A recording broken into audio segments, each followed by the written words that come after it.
Imagine acordar um dia absolutamente convencido de que o mundo em que você vive está prestes a acabar, mas não por guerras, pandemias ou desastres naturais, e sim porque uma nave espacial invisível está escondida atrás de um cometa, esperando para levar apenas alguns escolhidos para um nível superior da existência. Parece roteiro de ficção científica, não é? Mas essa história é real. E ela terminou com 39 pessoas, tirando a própria vida de forma coordenada, silenciosa e assustadoramente organizada. Hoje você vai conhecer a história da seita Heaven's Gate, considerada por muitos o suicídio coletivo mais estranho da história. Prepare-se, porque quanto mais você avança nessa história, mais difícil fica acreditar que tudo isso realmente aconteceu. A história começa muito antes do desfecho trágico. Ela começa com dois personagens improváveis, Marshall Applewhite e Bonnie Nettles. Marshall era professor de música, um homem introspectivo, profundamente religioso e com conflitos internos sobre sua identidade e propósito. Bonnie era enfermeira, interessada em astrologia, espiritualidade e fenômenos sobrenaturais. Quando os dois se conheceram, no início da década de 1970, algo aconteceu.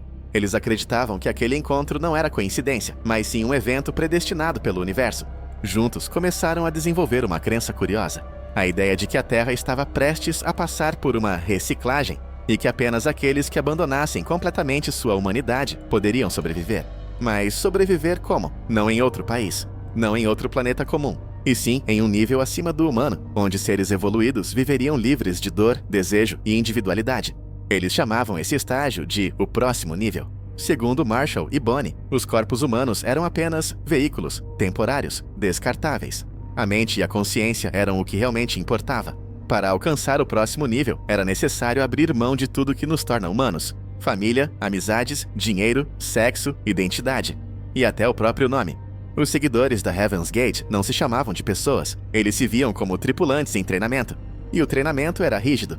Nada de relacionamentos amorosos, nada de desejos pessoais, nada de opiniões individuais. Tudo era controlado, desde a forma de falar até a maneira de andar.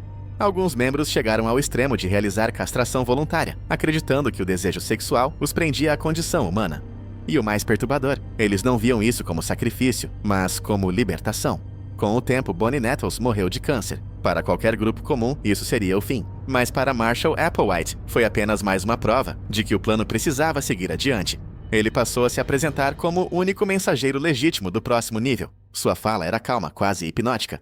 Ele não gritava, não ameaçava, ele convencia. Na década de 1990, a seita se adaptou aos novos tempos e passou a usar algo revolucionário para a época: a internet. O site da Heaven's Gate parecia simples, quase inocente. Mas ali estavam todas as instruções para abandonar o mundo humano. E então, em 1997, algo reacendeu o fervor do grupo: a aproximação do cometa Hale-Bopp. Marshall acreditava e convenceu seus seguidores de que uma nave espacial estava escondida atrás do cometa. Essa nave viria buscar aqueles que estivessem prontos, mas havia um detalhe importante: para embarcar, era preciso abandonar o corpo físico. E assim, em março de 1997, na Califórnia, ocorreu o impensável. Durante vários dias, os membros da Heaven's Gate se despediram do mundo em silêncio. Eles vestiam roupas idênticas, camisas pretas, calças pretas e tênis Nike iguais. Cada um carregava alguns poucos objetos pessoais e uma quantia exata de dinheiro. Um por um, eles ingeriram uma mistura letal de medicamentos e álcool, deitaram-se em camas ou colchonetes e cobriram o rosto com um pano roxo. Não houve pânico, não houve luta, não houve pedido de socorro. Tudo foi feito de forma meticulosa, quase ritualística.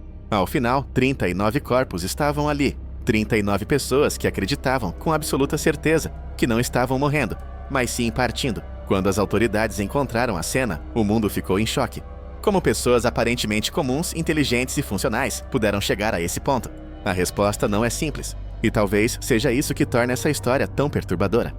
A Heaven's Gate não se via como uma seita suicida. Eles se viam como pioneiros, deixando para trás um mundo condenado. Até hoje, o site da seita continua no ar, mantido por ex-membros que acreditam que a mensagem ainda precisa ser preservada. E isso nos leva a uma pergunta inevitável: quantas pessoas, neste exato momento, estão sendo convencidas de que a realidade em que vivem não é suficiente e que a salvação está em abandonar tudo? A história da Heaven's Gate não é apenas sobre fanatismo religioso. Ela é sobre solidão, pertencimento e a necessidade humana de acreditar que existe algo maior. E talvez o mais assustador de tudo seja perceber que essas pessoas não se viam como vítimas. Elas acreditavam estar fazendo essa coisa certa. Se você chegou até aqui, reflita: até onde uma ideia pode levar alguém quando ela parece dar sentido a tudo? Se você gostou desse conteúdo, deixe seu like, se inscreva no canal e ative o sino para não perder mais histórias estranhas, perturbadoras e reais como essa. E se quiser continuar nessa jornada, pelo lado mais obscuro da mente humana, assista ao próximo vídeo que está aparecendo na sua tela agora. Até a próxima!